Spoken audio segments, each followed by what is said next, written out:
Você pode achar que mula sem cabeça existe. Você pode ter medo do Saci Pererê, é um direito seu, mas levar a sério as personagens do folclore não faz com que elas existam. E por que eu estou dizendo isso?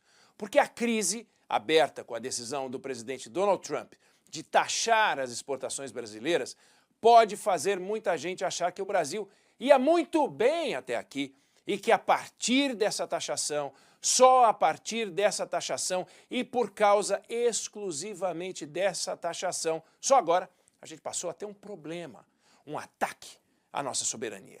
É direito seu acreditar nisso, mas, a exemplo da mula sem cabeça e do Saci Pererê, isso não passa de folclore. Olha só, 2006, Brasil, Índia, Rússia e China criam o BRIC, que depois virou BRICS, com a entrada da África do Sul. Em 2006, a economia brasileira era maior do que a economia da Índia, 20% maior, e representava 40% da economia da China. De lá para cá, as três economias cresceram em velocidades diferentes. A economia brasileira foi ultrapassada pela economia indiana, que é hoje 60% maior do que a nossa. Aí faz a comparação com a economia chinesa, a gente caiu de 40% para pouco mais de 10% do PIB deles. E por que eles dispararam e o Brasil ficou para trás? De 2006 para cá, os Estados Unidos elegeram 5 presidentes: George W. Bush, Barack Obama, Donald Trump I, Joe Biden e Trump II. E só agora, com Trump II, é que a gente tomou esse susto tarifário. Bolsonaro e os bolsonarinhos, eles não existiam durante boa parte dessa jornada. Alexandre de Moraes não investigava denúncias de tentativa de golpe de Estado. A gente teve liberdade total, não tinha pressão para escolher o caminho a seguir.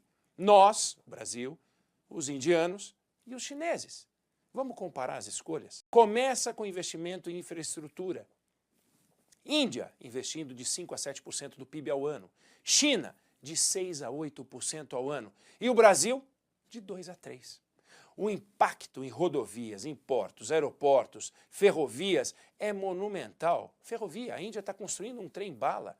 A China tem quase 70% dos trens-balas do mundo. E aqui a gente não consegue tirar as ferrovias do papel. Mesma coisa com investimento em eletrônicos, semicondutores, indústria farmacêutica, indústria química. A Índia e a China se tornaram polos de atração de marcas globais muito mais do que o Brasil.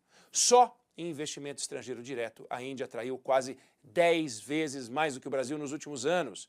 E Trump não tem nada a ver com isso. Nem Trump, nem nenhum presidente americano. Os investidores escolheram os países avaliando as virtudes e as limitações de cada economia. E como o capital não acredita em mula sem cabeça, não acredita em Saci Pererê e não seguia por discurso oficial, ele priorizou os países mais promissores. O Brasil até faz parte de uma lista mais ampla, mas não tem o destaque da Índia, nem o destaque da China.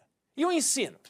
A Índia forma quase 500 mil de pessoas por ano em engenharia, ciência da computação e áreas relacionadas à tecnologia da informação. A China, 700 mil pessoas e o Brasil, perto de 50 mil. Não é preciso investigar muito para explicar as diferenças. Trump, ele é um problema a mais, um problema difícil de resolver. Mas os nossos desafios internos, que são óbvios, nem eles a gente consegue enfrentar direito.